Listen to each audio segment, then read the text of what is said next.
Tere, kuidas lähed? Mina olen Aleksandr Moota ja täna vastan ühele küsimusele valu kohta rinnus, mis kiirgab selga. Olen saanud selle kohta nii palju küsimusi nii viimaste videote kommentaarides kui ka kõigi videote kohta kokku. Neid on üle 120. Nii et see on väga palju küsimusi, kahjuks ei saa ma kõigile vastata. Ja täna vastan ma küsimusele, mille esitas Lady Anne Alves. Ta ütleb nii: tere, head päeva! Minu abikaasal on valu rinna all, mis kiirgab selga paremale poole. Mis see võib olla?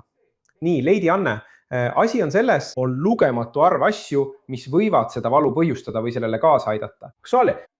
Kui see oleks vasakul pool, see oleks veidi muret tekitavam. Miks? Sest süda asub vasakul pool ja see retrosternaalne valu on juba tüüpiline. Eks? See valu rinnus, mis kiirgab selga, abaluusse või isegi vasakusse käsivarde. Võib olla mingi märk, et süda annab sulle märku, et peaksid tähelepanu pöörama ja laskma end üle vaadata. Kas sa saad aru? Kuna su mehe valu on paremal pool, see paneb meid mõtlema teisele poole rinnus, teisele poole diafragmateks. See on seotud maksaga. Ma ei ütle, et su mehel oleks maksaga mingi probleem, aga liikuvushäired, maksa liikumise muutused annavad tavaliselt selliseid väikseid valusid selles piirkonnas rinna all ja mõnikord kiirgavad need valud ka selga. Eks? Teine võimalik põhjus on roiete liikuvuse probleem. Roided on siin mõlemal pool, eks? Kujutad ette, et iga mu sõrm on üks roie, nii et need peavad avanema ettepoole ja külgedele alumised roided, eks? Rinna all. Et peavad avanema ettepoole ja külgedele ning sümmeetriliselt. Kui mõni roie ei liigu korralikult, siis see segab liikumist ja tekib luuvalu, roide enda luuvalu, eks.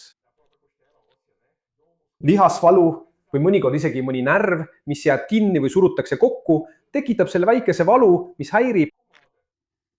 Eks. On oluline, et su abikaasa laseks end hinnata heal osteopaadil, et näha, mis võib seda valu põhjustada või mõjutada sellele kaasa aidata. Enamasti on see midagi lihtsat, eks? Aga see väärib kindlasti hindamist. Aga mida sa juba praegu teha saad? Või vähemalt juhendada? Näita seda videot oma mehele, eks? Või kellelegi teisele, kes tunneb sarnast valu. Sa võid teha järgmist. Pane käed siia rinna alla, vaata. Ja hinga jälgides liikumist. Ei ole vaja teha ühte hingetõmmet. Ei ole vaja korraga täis hingata ega tühjaks lasta. Proovi teha pikem hingetõmme. Sa märkad oma kätega roiete liikumisteks.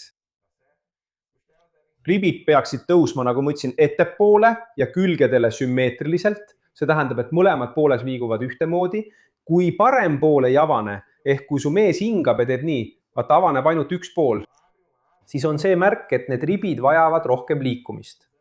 Ribid ja ka diafragma, eks. Mida saab teha, et olukorda parandada? Sa heidad vasakule küljele, parem külg jääb ülespoole, võid isegi panna käe siia üle pea. Ja proovi hingata nii, et õhk liigub siia paremale poole. Ma jään seisma, aga kujuta ette, et ma olen pikali. Siin on minu voodi. Eksin pikali. Nii et vaata, ma olen siin pikali. Käsi on siin peal ja hinga nii, et tahaksid need alumisi roideid siin tõsta, vaata.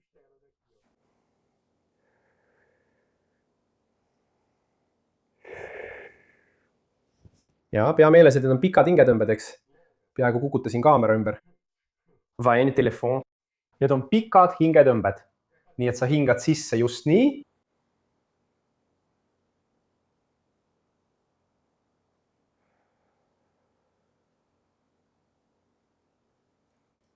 Alguses võib selle piirkonna liigutamine olla raske.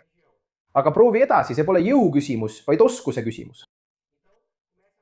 Siis kui see teist või kolmandat korda harjutus proovid, näed, et hakkab liikuma, võid isegi seda kätt kasutada, selle asemel, et üle pea viia.